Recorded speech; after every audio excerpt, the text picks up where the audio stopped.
Sekelompok orang ini sedang mengolesi lumpur di wajah. Mereka adalah orang-orang primitif. Setiap kali ada pertempuran, harus mempersiapkan terlebih dahulu. Kenapa harus seperti itu? Perhatikan baik-baik mata mereka. Bisa lihat, semuanya putih. Mereka semua buta. Karena tidak memiliki penglihatan. Jadi harus mengoleskan lumpur di wajahnya. Untuk membedakan musuh atau teman mereka. Pada saat itu, musuh mereka sudah mendekat.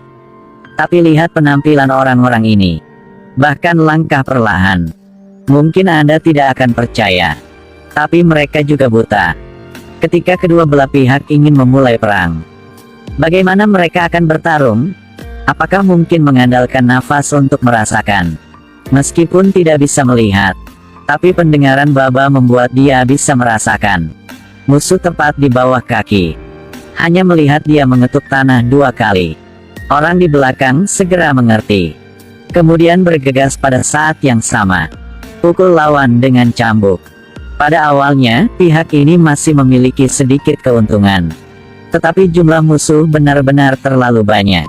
Seseorang di sisi ini diseret ke bawah tebing. Lihat musuh dengan lancar memanjat.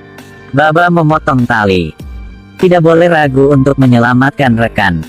Tetapi musuh juga bersiap terlebih dahulu. Mereka menggunakan tangga untuk memanjat tebing. Tidak ada yang tahu. Dari senjata kedua belah pihak. Kesenjangan peralatan antara kedua belah pihak sangat besar. Perlahan. Sisi Baba tidak akan bertahan lebih lama lagi. Baba mengubah strategi, berteriak. Meninggalkan tebing. Tunggu, semua orang punya dia udah pergi. Baba langsung memotong tali. Tanah dan batu segera runtuh. Menyebabkan musuh dihancurkan sampai mati. Tapi musuh belum mati semua. Salah satu anggota suku berkata kepada Baba. Dia bisa mendengar. Di bawah gunung ada pasukan perkasa yang menunggu perintah. Sangat jelas musuh yang baru datang. Hanya pasukan kecil dari mereka. Maka masalah ini sangat besar. Untuk alasan apa mereka datang ke sini? Selanjutnya, saya akan memberitahu Anda tentang pengaturan film. Abad ke-21, karena penyakit aneh. Hanya ada sekitar 2 juta orang yang tersisa di dunia. Dan yang lebih menakutkan adalah, yang selamat tidak lagi memiliki penglihatan. Bertahap nanti, peradaban manusia telah mengalami kemunduran. Lalu kembali ke zaman primitif. Meskipun tidak memiliki penglihatan, itu masih bagus. Dengan orang-orang berbeda dan perasaan yang beda juga. Mereka semua memiliki proses evolusi tertentu. Contohnya wanita yang tadi. Memiliki telinga yang sangat tajam. Dan wanita dengan perhiasan di hidungnya.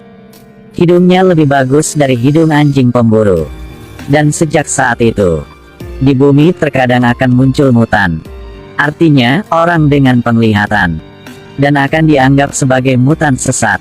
Mereka disebut roh jahat. Karena ingin membunuh mereka semua.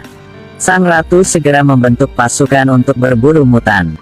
Dan alasan mengapa tentara datang ke sini. Mereka menerima intelijen.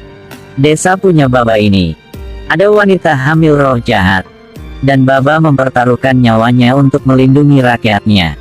Bukan karena dia adalah raja di sini. Dan yang lebih penting adalah, wanita yang sedang hamil roh jahat itu adalah istri dia. Di saat dia dan istri bertemu, sebenarnya istri dia sudah hamil 3 bulan. Tapi buat Baba sebentar lagi akan menjadi seseorang ayah. Dia sangat terbuka. Karena dia benar sayang sama istri dia. Dan saat itu, bayi itu akan lahir di dalam gua. 3 wanita buta di dalam sini. Minta istri Baba pegang tali. Bahkan harus berdiri. Lalu minta dia untuk menggunakan semua kekuatannya. Berapa detik kemudian, seorang bayi lahir. Sang ibu tanya, anak cowok atau cewek? Bidan langsung coba sentuh. Dan menjawab cowok. Lalu terus sentuh. Bagus, 10 jari tangan maupun kaki cukup semua. Bayi yang sangat sehat. Tapi sekarang sang ibu merasa sangat sakit. Bidan tidak mengerti kenapa. Ada 1 kaki lagi. Kaki adalah kembar. Di bawah bantuan bidan, Bayi yang kedua juga keluar dengan lancar. Sangat kegembiraan. Kali ini adalah anak cewek.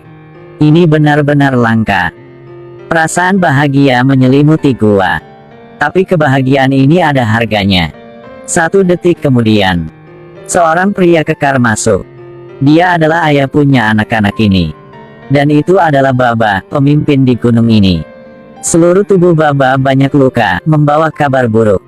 Jadi barusan tadi, sekelompok orang asing masuk ke gunung.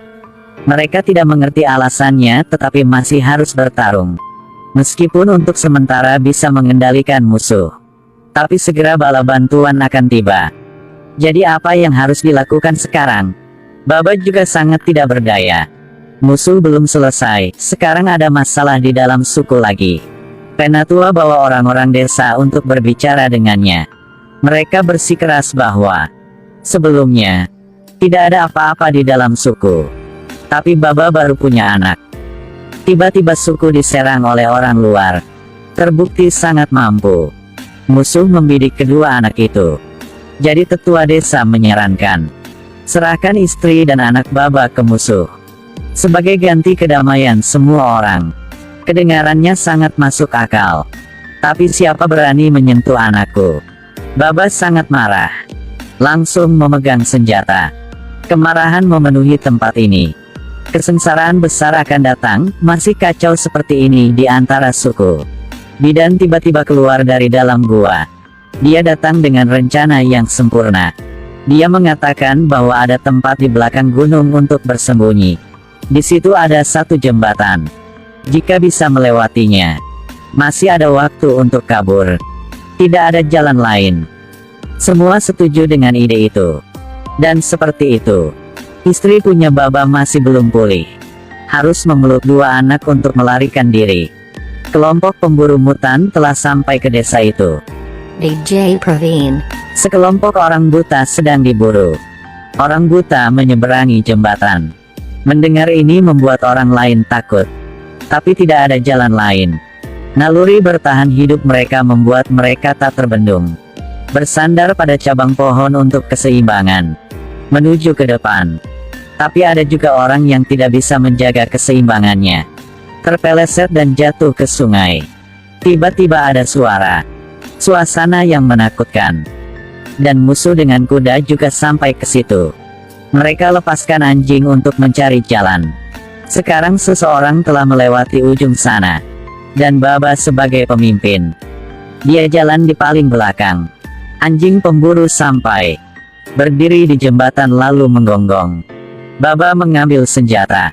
Arahkan kedua anjing. Tidak lama kemudian, pemimpin dari musuh ikuti suara anjing. Sudah sampai ke jembatan. Suasana tiba-tiba menjadi sepi.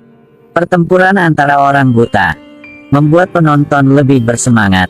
Tapi saat ini, 2 anak karena kelaparan jadi menangis. Ya ampun, harus melakukan apa sekarang? Pemimpin mendengar suara tangisan punya bayi-bayi.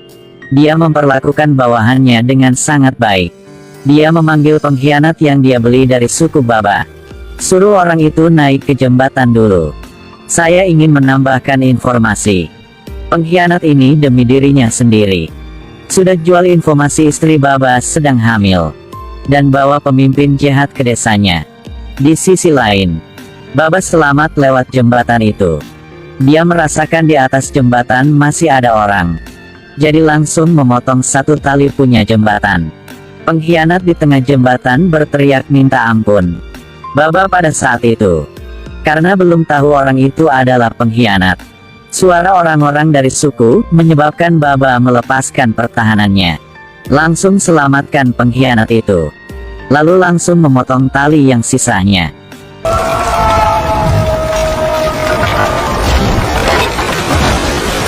Pemimpin jahat juga tidak panik. Lalu suruh orang bawa burung datang. Membawa berita tangisan bayi. Langsung kasih tahu ratu. Kalian mungkin penasaran. Bagaimana cara orang buta membaca? Kalian coba melihat surat di tangan ratu. Hanya ada orang buta di dunia ini. Mereka mengandalkan simpul tali untuk menyampaikan berita.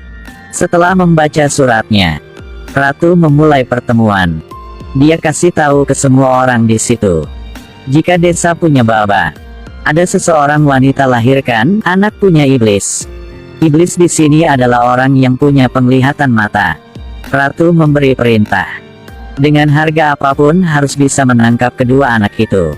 Di sisi lain, bidan memutuskan untuk memberitahu semua orang satu hal. Sebenarnya orang yang menciptakan jembatan untuk menyelamatkan mereka. Dia adalah orang yang semua orang sebut iblis. Juga pria yang membuat istri Baba hamil, Jack Ma. Dan istri Baba setelah kumpul semua keberanian juga kasih tahu semua orang. Jack Ma pernah bilang sama dia. Dahulu kala, semua orang memiliki penglihatan. Itu adalah kemampuan manusia yang sangat normal. Bukan mutan yang ditakuti semua orang. Semua yang mereka miliki sekarang. Contohnya pakaian di tubuh. Atau senjata di tangan. Ini bukan hadiah dari Tuhan. Tapi ditinggalkan oleh penglihatan leluhur kita. Tidak sulit untuk mengerti, kata-kata punya gadis ini ingin menghapus rasa iri mereka yang tidak memiliki penglihatan. Bagaimanapun, dia berpikir begitu. Karena dia tidak dapat diidentifikasi. Apakah kedua anak yang dia lahirkan memiliki penglihatan atau tidak? Harus memberitahu semua orang terlebih dahulu. Tidak ada yang mengatakan sepatah kata pun.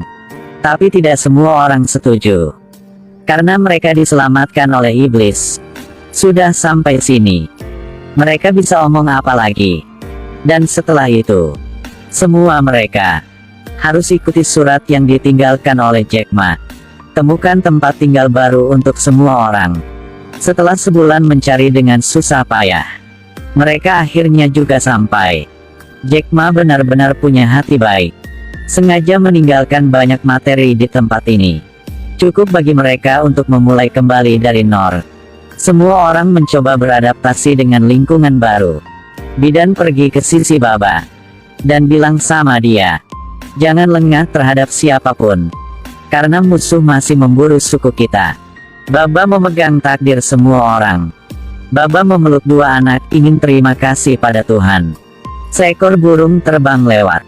Tepat pada saat itu, salah satu anak membuka matanya, seperti sedang awasi seluruh